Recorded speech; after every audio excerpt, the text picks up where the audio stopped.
स्वाधीनता संग्राम 1857 ईस्वी एक मील का पत्थर साबित हुआ है, पर वस्तुतः यह विद्रोह, यह समर इससे भी पहले प्रारंभ हो गया था।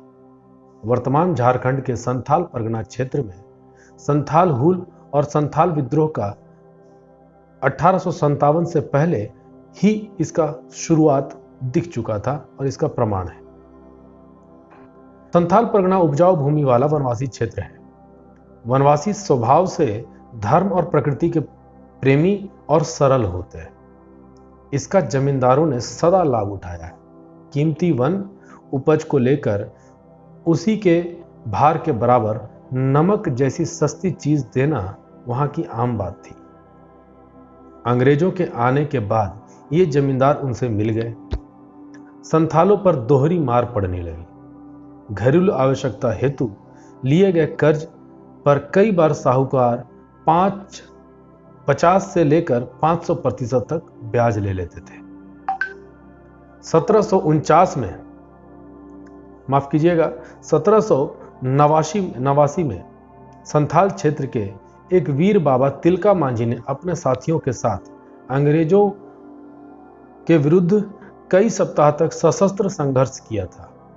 उन्हें पकड़कर अंग्रेजों ने निर्ममता से घोड़े की पूंछ से बांधकर सड़क पर घसीटा और फिर उनकी खून से लथपथ देह को भागलपुर में, जो कि आज बिहार में है, भागलपुर में एक पेड़ पर लटकाकर फांसी दे दी।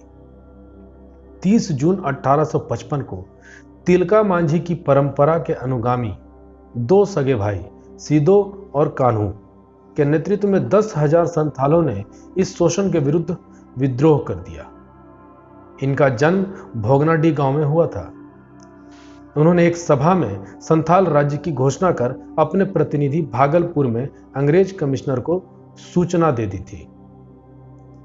उन्होंने ये कहा था कि वे 15 दिन में अपना बुढ़िया बिस्तर समेट ले, अन्यथा उन्हें इसका अंजाम भुगतना पड़ेगा।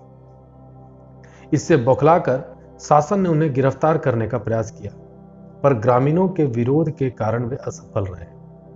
अब दोनों भाइयों ने सीधे संघर्ष करने का निश्चय कर लिया था। इसके लिए शाल वृक्ष की टहनी घुमाकर क्रांति का संदेश घर घर पहुंचाया।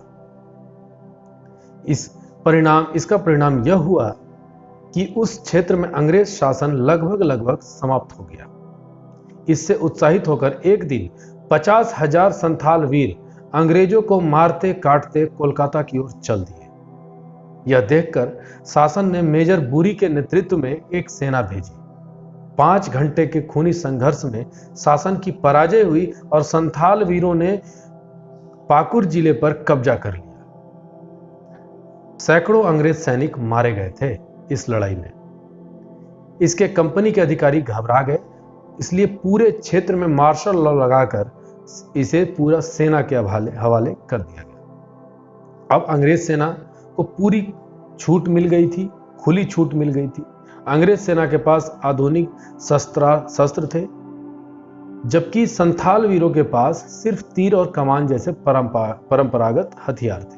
अतः बाजी पलट गई, चारों ओर खून की नदियां बहने लगी। इस युद्ध में बताया जाता है कि लगभग 20,000 वनवासियों ने अपनी प्राणों की आहुति दी थी।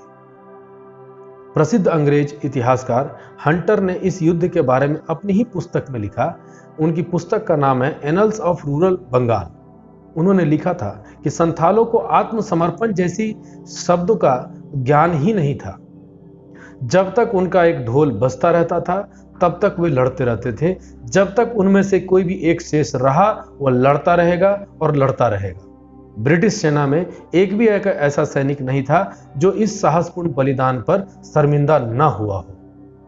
ये लाइन उनकी किताबों में लिखा हुआ है। इस संदर्भ में सीदो और कान्हू के साथ उनके अन्य 2 भाई चांद और भैरव भी मारे गए थे। इस घटना की याद में 30 जून को प्रतिवर्ष हुल दिवस के रूप में मनाया जाता है। कार्ल मार्क्स ने भी अपने पुस्तक नोट्स ऑफ इंडियन हिस्ट्री में इस घटना को जन क्रांति कहा था।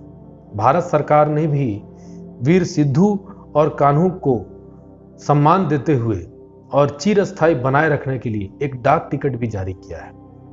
आपको यह कहानी कैसी लगी जरूर बताइएगा, और अगर आपको अच्छी लगी तो इसे जरूर शेयर कीजिएगा। धन्यवाद। नमस्कार।